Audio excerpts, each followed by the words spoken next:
یہ جان جو ہے نا، یہ سانسیں، یہ امانت ہے، یہ ہماری نہیں ہے، یہ اللہ نے دی ہے نا۔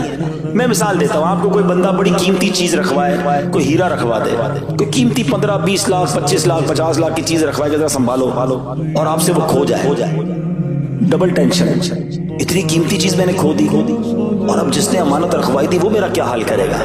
ایسا ہی ہے نا، یہ سانسیں اللہ نے دی ہیں، یہ زندگی اللہ نے دی ہے، اللہ نے اپنی عبادت کے لیے دی ہے، اسے راضی کرنے کے لیے دی ہے۔ ہم کیا کر رہے ہیں؟ ہماری سانسیں گناہوں میں، ہمارے دن گناہوں میں، راتیں گناہوں میں گزر رہی ہیں۔ ایک تو ان دنوں کو ضائع کر رہے ہوں، جب اللہ کی بارگاہ میں جائیں گے تو جواب کیا دیں گے؟ خدا را اس زندگی کی ان انمول ہیروں کی قدر کیجئے، گناہ مت کیجئے، گناہوں کی عادتوں کو چھوڑ دیجئے۔ اے میرے پیارے اسلامی بھائیوں، ایسے نبی پاک کے فرامین ہے کہ سنے تو بندے کو خیال آتا ہے کہ یار ایسا کریم مولا ہے تو پھر میں کیوں نہ توبہ کر لوں۔ آقا فرماتے کل بنی آدم خطاء وخیر الخطائین التوابون، یعنی ہر آدمی سے خطا ہو جاتی ہے اور بہترین خطا کار وہ ہے جو توبہ کر لے۔ ہو گئی نا غلطی، مان لے، اے اللہ معاف کر دے، ہو گئی غلطی، بندہ ہوں نا تیرا، کمزور ہوں، اے اللہ ہو گئے گناہ، میں پھنس گیا مالک، مگر اب توبہ کرتا ہوں، اے کریم تو مجھے معاف کر دے۔ وہ بڑا پیارا، وہ بڑا کرم کرنے والا مولا ہے، مگر ہم توبہ تو کریں نا۔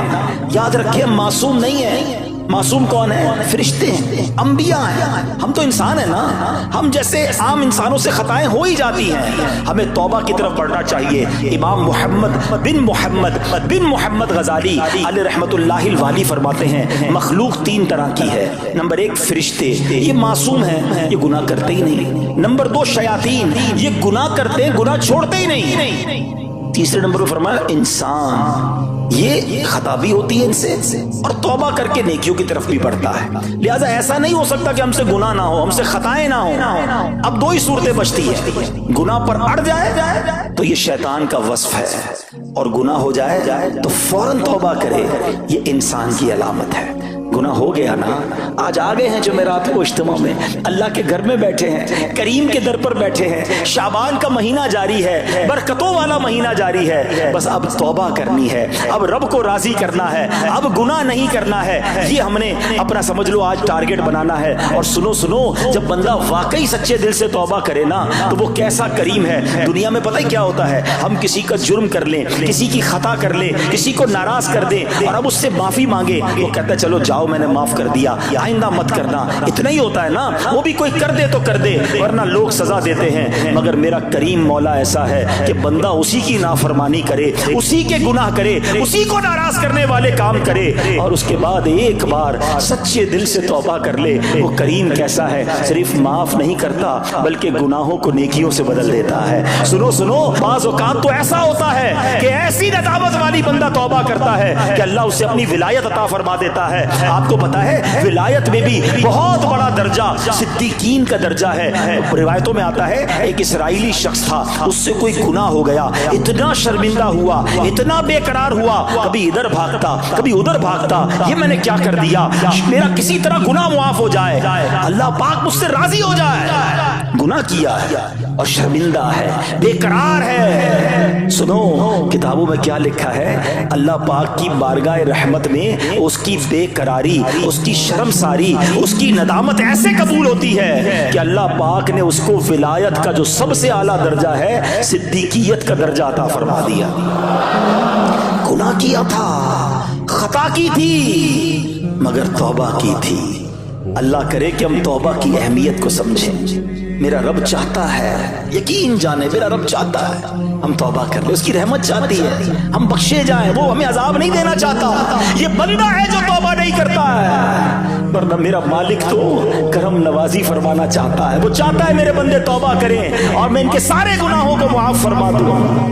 پنجابی شاعر لکھتے ہیں نا، رحمت دا دریا الہی ہر دم وگدا تیرا، رحمت دا دریا الہی ہر دم وگدا تیرا، جے قطرہ بخشے مینو کم بڑھ جاوے میرا، عدل کرے تے تھر تھر کمبن اچیاں شانہ والے۔ اے اللہ اگر تو انصاف کرے گا تو پھر تو بڑے بڑے نامور لوگ کانپیں گے، کیونکہ انصاف کی ہم متحمل نہیں، ہم تو فضل اور رحمت کے سوالی ہیں نا۔ عدل کرے تے تھر تھر کمبن اونچیاں شانہ والے فضل کرے تے بخشے جاسن میں ورگے ہوں کالے. میرے رب کی رحمت بہت بڑی ہے میرے پیارے اسلامی بھائیوں. اللہ کریم توبہ کرنے والوں کو کیسے بخشتا ہے. اللہ کریم نے قرآن مجید میں ایک اور جگہ ارشاد فرمایا فَإِنَّهُ كَانَ لِلْأَوَّابِينَ غَفُورًا, تو بے شک وہ توبہ کرنے والوں کو بخشنے والا ہے. بہت بلند مرتبہ تابعی بزرگ حضرت سعید بن مسیب رحمت اللہ تعالی علیہ فرماتے ہیں اس آیت میں اواب سے مراد وہ شخص ہے جس سے گناہ ہو پھر توبہ کر لے, پھر گناہ ہو پھر توبہ کر لے, بس معافی مانگتا رہے. خطا ہو جائے تو ڈٹے نہ. ارے شرم تو کرو کہ مجھ سے نماز قضا ہو گئی, شرم تو کرو میرے منہ سے جھوٹ کیسے نکل گیا, اللہ سے معافی تو مانگو. مگر ادھر حال یہ ہے کہ صبح فجر قضا ہوتی ہے, ماتھے پہ بل نہیں ہے. دوپہر کو ظہر قضا ہو گئی, ٹینشن ہی کوئی نہیں ہے. دوستوں کے ساتھ بیٹھ کر حرام دیکھا, پرابلم ہی کوئی نہیں ہے. کاروبار کرنے گیا, حرام کمایا, کوئی شرم نہیں ہے. یہ طریقہ درست نہیں ہے. یہ اس کو کہتے ہیں جری ہونا, بے خوف ہو جانا. اللہ کو کیا جواب دو گے؟ خطا ہو گئی, یا اللہ معاف کر دے, یا اللہ ہو گئی معاف کر دے, اب نہیں کروں گا, مولا معاف کر دے. خدا کی قسم یہ جو معافی مانگنے والا ہے نا, یہ شرمندہ ہونے والا اللہ کو بڑا پسند ہے. حضرت محمد بن مطرف رحمت اللہ تعالی فرماتے ہیں اللہ پاک فرشتوں سے فرماتا ہے ابن آدم بھی کیسا ہے, گناہ کرتا ہے پھر مجھ سے معافی مانگتا ہے, میں اسے معاف کر دیتا ہوں, پھر گناہ کرتا ہے پھر مجھ سے معافی مانگتا ہے, میں پھر اسے معاف کر دیتا ہوں. نہ وہ گناہ چھوڑتا ہے نہ میری رحمت سے مایوس ہوتا ہے. اے فرشتوں گواہ ہو جاؤ میں نے اس کی مغفرت کر دی. ہائے ہائے, کون ہے ایسا کریم؟ ہماری کوئی ایک بار بات نہ مانے ہم ناراض ہو جاتے ہیں, 2 بار نہ مانے ہمیں غصہ آ جاتا ہے, 3-4 بار بات نہ مانے ہم تو قریب نہیں آنے دیتے ہیں. وہ کریم کیسا ہے آپ کو پتہ ہے؟ اس وقت میں اور آپ کدھر بیٹھے ہیں, کس کے گھر میں بیٹھے ہیں؟ ہم اللہ کے گھر میں بیٹھے ہیں. سوچو تو صحیح, کتنے گناہ ہیں, کتنی خطائیں ہیں, کتنے جرم ہیں. ارے اتنے بڑے مجرم کو کوئی اپنے گھر بلاتا تھا؟ آپ اور میں کبھی کسی کو گھر نہ بلائیں جو ہماری بات نہ مانے, مگر وہ کریم مولا ہے, اس نے اپنے گھر میں بلایا ہے, بار بار بلاتا ہے. یہ کس چیز کی نشانی ہے؟ وہ ہم سے محبت فرماتا ہے, وہ چاہتا ہے ہم بخشے جائیں, وہ چاہتا ہے میرے بندے توبہ کر لیں, مگر ہم پھر بھی توبہ نہیں کرتے. اور میں صحیح بتاؤں توبہ کرنے کے لیے کوئی بہت بڑا اہتمام ضروری نہیں ہے, بس ایک سچے دل سے کنیکشن ریکوائرڈ ہے. ایک سچے دل سے پکار چاہیے کہ بس مولا اب نہیں کروں گا. پرابلم پتہ ہے کہ ہم گالوں پہ چپت مار لیتے, توبہ توبہ توبہ استغفر اللہ. یہ توبہ یہ نہیں ہے. یقیناً توبہ کے الفاظ دہرانے چاہیے, مگر دل میں علماء نے توبہ کے 3 سٹیپس بیان کیے. پہلے تو شرم تو آئے, گلٹی تو فیل کرے کہ یار غلط کیا, میں نہیں کرنا چاہیے, شرمندہ ہو جائے. دوسرے نمبر پر اب اس گناہ کو چھوڑ دے کہ اب نہیں کروں گا. اور تیسرے نمبر پر پکا ارادہ کرے کہ آئندہ بھی نہیں کروں گا. پھر انسان ہو سکتا ہے گناہ ہو جائے, لیکن توبہ کے وقت یہ 3 سٹیپس پورے ہونے چاہیے, اور یہ سیکنڈوں میں ہو سکتے ہیں. وہ آپ کو واقعہ یاد ہونا چاہیے. ایک بار حضرت عمر فاروق کا دور تھا. آپ نے ایک شخص کو دیکھا, اس کے ہاتھ میں بوتل ہے اور وہ شراب کی بوتل تھی. آپ نے اس کو روک لیا, بتاؤ کیا ہے اس میں؟ شراب کی بوتل چھپا کے جا رہا ہے. حضرت عمر سامنے آ گئے, آپ کا جلال, آپ کی ہیبت, اور اس کو پتا تھا کہ اب یہ شراب کی بوتل انہوں نے دیکھ لی تو پھر تو میں گیا. ہاتھ میں شراب کی بوتل, حضرت عمر سامنے. آپ نے کہا دکھاؤ اس میں کیا ہے. کہ حضور سرکہ ہے. اس نے اس وقت جھوٹ بولا, شراب تھی. کیا کہا؟ سرکہ ہے. آپ نے کہا دکھاؤ بوتل. کتنی دیر لگی ہوگی ذرا کانورسیشن میں وقت سوچو, سیکنڈز. اس بندے نے پتہ ہے سیکنڈز میں کام کیا کیا؟ اس نے دل میں اللہ کو پکارا, یا اللہ آج عمر سے بچا لے, آج ذلیل ہونے سے بچا لے. یا اللہ اب شراب نہیں پیوں گا, میں تجھ سے پکا وعدہ کرتا ہوں, بس آج بچا لے. مجھے بتاؤ کتنی دیر لگی؟ ڈرتے ڈرتے بوتل آگے بڑھاتا ہے. حضرت عمر کے ہاتھ میں وہ بوتل جاتی ہے, وہ شراب کی بوتل سرکے میں بدل جاتی ہے. رب نے اس کے گناہ چھپا لیے, رب نے بچا لیا اس کو, رب نے ذلیل ہونے سے بچا لیا. ایسا ہے میرا مالک, وہ نہیں چاہتا ہم ذلیل ہوں, وہ نہیں چاہتا ہم رسوا ہوں. ہم کرتے لوگوں, یعنی وہ ہمارے گناہ چھپاتا ہے. رات کے اندھیرے میں کوئی گناہ کرتا ہے, دنیا والوں کو نہیں پتا ہوتا، مگر وہ بدبخت خود دوستوں کو آ کر بتاتا ہے میں نے رات میں وہ حرام کام کیا، وہ خود سوشل میڈیا پہ ڈالتا ہے میں نے یہ گندا کام کیا، تم بھی کرو۔ رب نہیں چاہتا مگر ہم اپنے گناہوں کا اعلان کرتے نظر آتے ہیں۔ کیسا کریم ہے میرا مولا۔ حضرت موسیٰ کے دور کا واقعہ ہے نا، توبہ کے لیے کوئی بڑا اہتمام نہیں کرنا ہے، کوئی بڑا اجتماع نہیں، ایک لنک چاہیے، ایک کنیکشن چاہیے۔ حضرت موسیٰ کے دور میں بارش نہیں ہو رہی، شہر والوں کو جمع کیا، کہا چلو مل کر دعا کرتے ہیں۔ اب دعا ہو رہی ہے، 70,000 کا مجمع ہے، اللہ کے نبی دعا کر رہے ہیں، کوئی بادل نہیں آ رہا، کوئی بارش نہیں ہو رہی۔ کہ یا اللہ تیرے دربار میں ہاتھ اٹھائے حاضر ہیں، بارش نہیں ہو رہی۔ ارشاد ہوتا ہے اے موسیٰ تمہارے مجمع میں ایک بندہ ایسا ہے جو 40 سال سے میری نافرمانی کر رہا ہے، 40 سال سے خطائیں کر رہا ہے۔ اے موسیٰ جب تک وہ تمہارے اندر موجود ہے نا بارش نہیں ہونی۔ حضرت موسیٰ نے کہا یا اللہ میں کیسے اس کو تلاش کروں گا، میری آواز کیسے پہنچے گی اس تک؟ فرمایا موسیٰ تمہارا کام آواز لگانا ہے، پہنچانا ہمارا کام ہے۔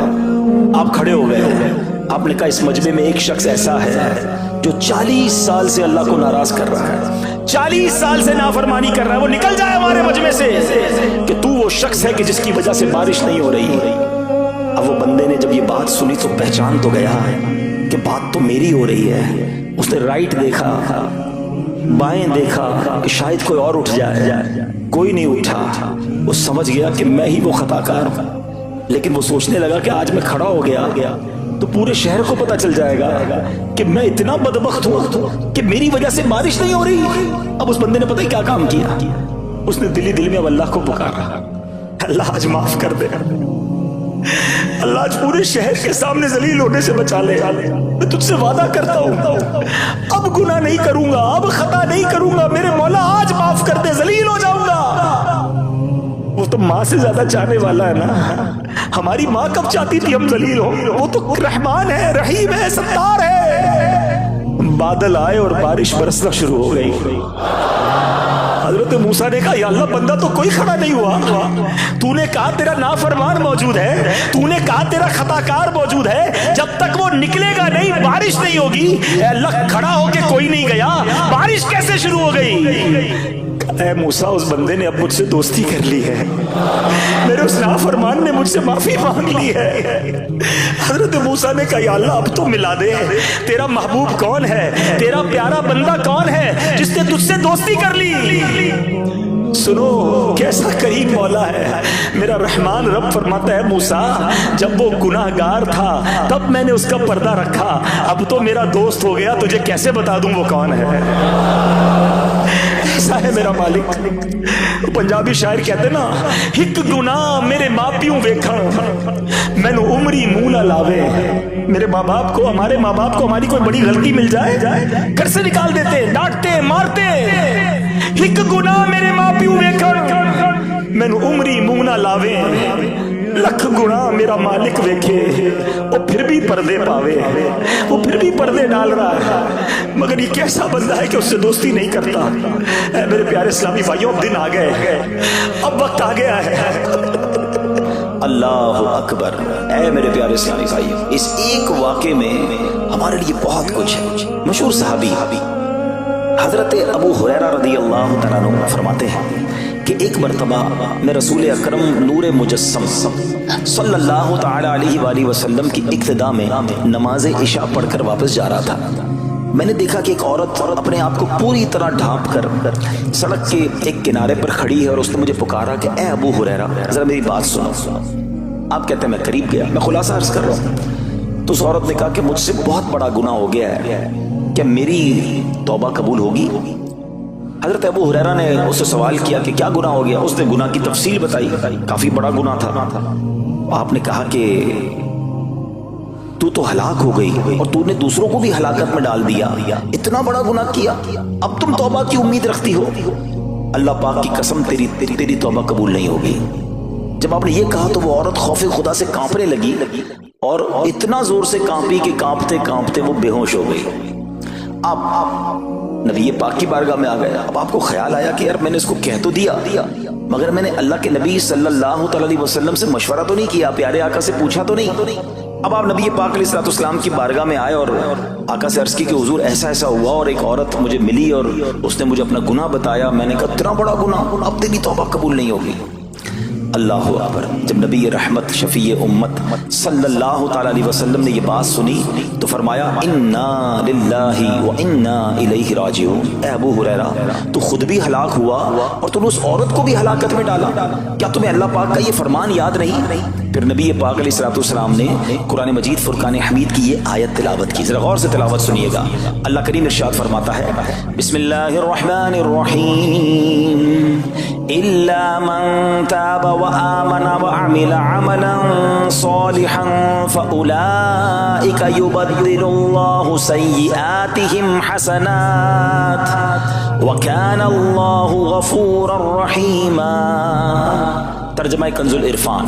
مگر جو توبہ کرے اور ایمان لائے اور اچھا کام کرے تو ایسوں کی برائیوں کو اللہ نیکیوں سے بدل دے گا اور اللہ بخشنے والا مہربان ہے.